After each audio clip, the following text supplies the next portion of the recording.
আজকে একটি খুবই গুরুত্বপূর্ণ এবং একটি সাবলীল আলোচনা করা হবে। যারা প্রাণীবিদ্যা বা জিওলজিতে অনার্স মাস্টার্স করতে চান, তাদের কি কি বিষয় পড়ানো হবে বা এই বিষয়টা পড়লে আপনি কোন কোন বিষয়গুলো জানতে পারবেন, সেই বিষয়গুলো নিয়ে আজকে আলোচনা করব।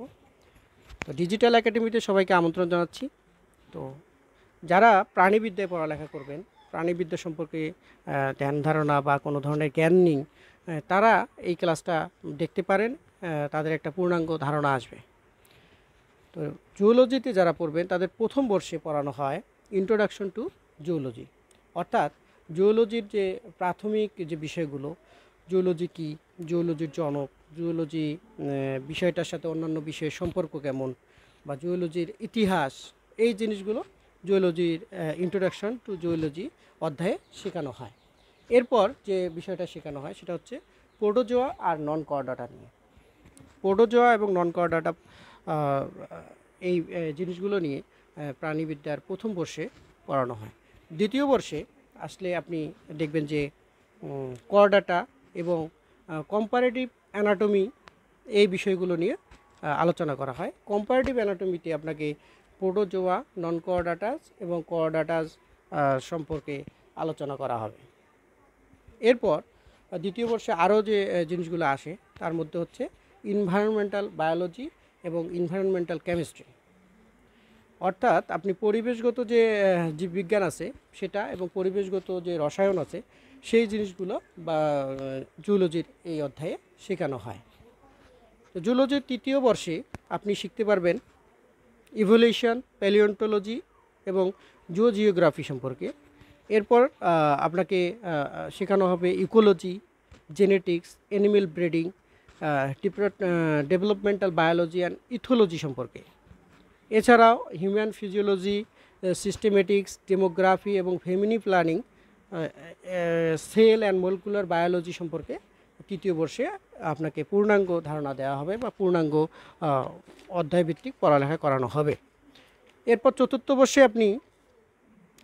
বর্ষে আপনাকে শেখানো হবে অ্যাপ্লাইড এবং ইকোনমিক জুওলজি সম্পর্কে।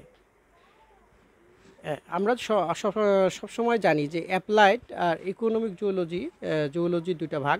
তো এই দুইটা ভাগ আপনাকে বিস্তরভাবে আলোচনা করা হবে চতুর্থ বর্ষে। এরপর এই চতুর্থ বর্ষে আরও যে বিষয়গুলো শেখানো হবে সেটা হচ্ছে জেনেটিক্স ইঞ্জিনিয়ারিং এবং বায়োটেকনোলজি। বর্তমান যুগে জেনেটিক ইঞ্জিনিয়ারিং এবং বায়োটেকনোলজির যে উত্তরোত্তর যে সাফল্য, সেই জিনিসগুলো কিন্তু আপনি এই চতুর্থ বর্ষে শিখতে পারবেন। এছাড়া আপনাকে বায়ো স্ট্যাটিস্টিক্স এবং রিসার্চ মেথোডোলজি সম্পর্কে এই চতুর্থ বর্ষে ধারণা দেওয়া হবে।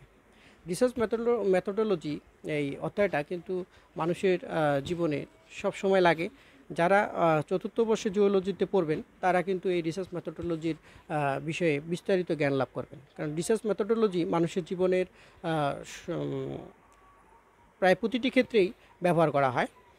এই জিনিসটা আপনি এখান থেকে শিখতে পারবেন।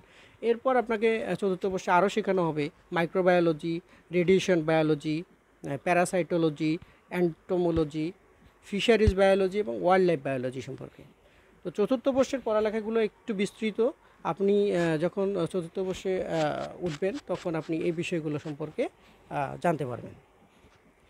এবং আরেকটা জিনিস যেটা হচ্ছে যে আপনি মাস্টার্সে জিওলজিতে কী কী পড়বেন।